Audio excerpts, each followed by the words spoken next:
Greetings, true connoisseurs of classic vehicles. Starting today, in addition to the traditional videos for our channel dedicated to the evolution of car manufacturers, I would like to introduce a new video format that will showcase very rare or unusual cars. I hope you enjoy it.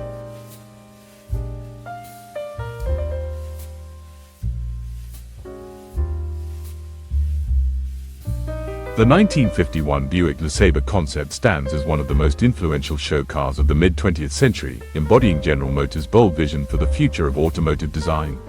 Created under the direction of famed GM designer Harley Earl, the LeSabre became a rolling laboratory of advanced technologies and styling cues that would shape American cars throughout the 1950s. The car's dramatic appearance was inspired by jet aircraft, a theme popular in early post-war design. Its sweeping tailfins, wraparound windshield, and sleek, low-profile signaled a shift toward more expressive, futuristic styling. The body was constructed with cutting-edge materials for its time, including aluminum and magnesium, which helped keep the vehicle light despite its substantial proportions. Equally forward-looking was the technology hidden beneath the sculpted exterior. The LeSabre featured a supercharged 215 cubic inch V8, a moisture-sensing automatic convertible top, heated seats, electric windows, and even an early form of a rain sensor, innovations far ahead of typical production vehicles. More than just a showpiece, the Buick LeSabre concept served as a testbed for ideas that would eventually influence GM's lineup for years. Today, it remains an icon of imaginative automotive engineering and a symbol of the optimistic, space-age spirit of its era.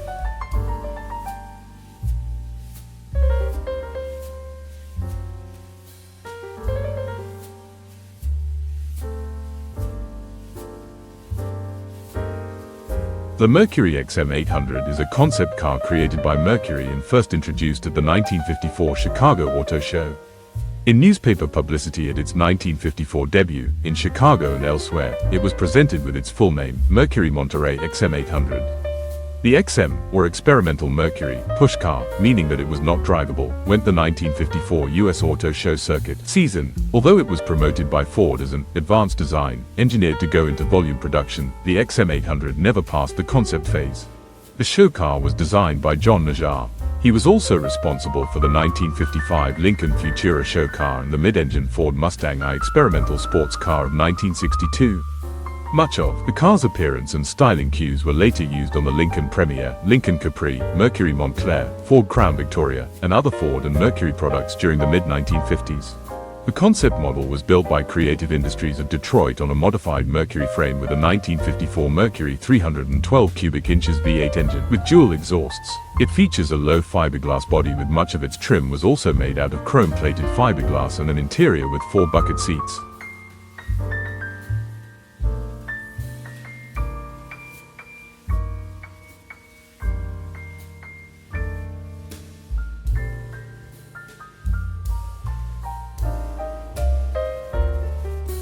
The Dynavia is a concept car built by Panhard in 1948.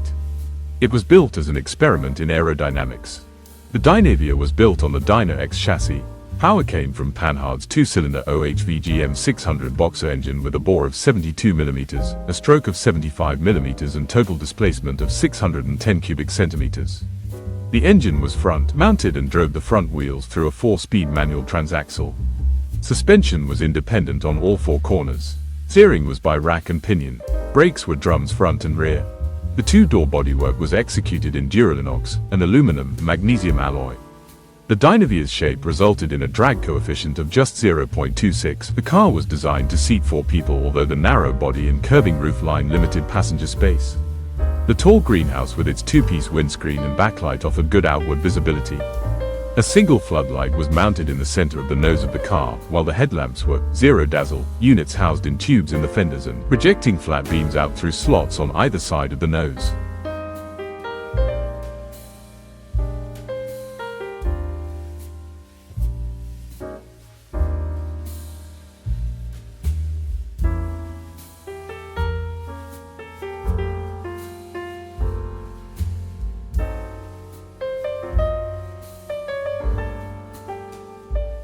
The 1953 GM Firebird I concept, officially known as the Firebird XP21, was one of the most daring and futuristic experimental vehicles ever produced by General Motors.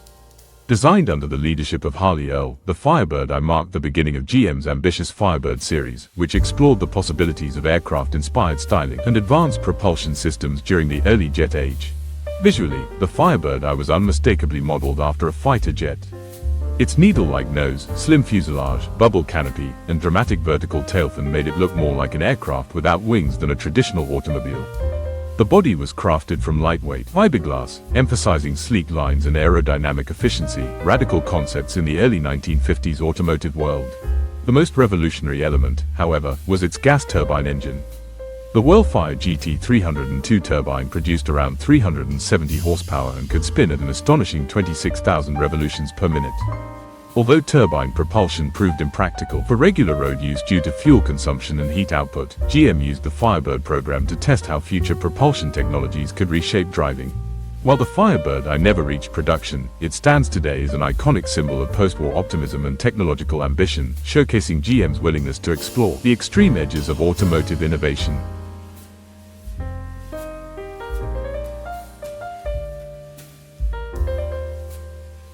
The 1953 Dodge Fire ROI was the first in a striking series of concept cars created by Dodge in collaboration with famed Italian coach builder Carrozzeria Ghia. Unveiled as a sleek, two-seat roadster, the Fire ROI served as a bold design statement that showcased Chrysler's growing interest in European styling and advanced aerodynamics during the early 1950s. Visually, the Fire ROI stood apart from typical American cars of its time. Its long, low silhouette, clean body sides, and elegantly tapered front end reflected Ghia's refined design language. Subtle chrome detailing instead of heavy ornamentation gave the car a modern, minimalist character, while the wide grille and recessed headlights added a sense of precision and purpose. The overall effect was a harmonious fusion of American proportions with Italian sophistication.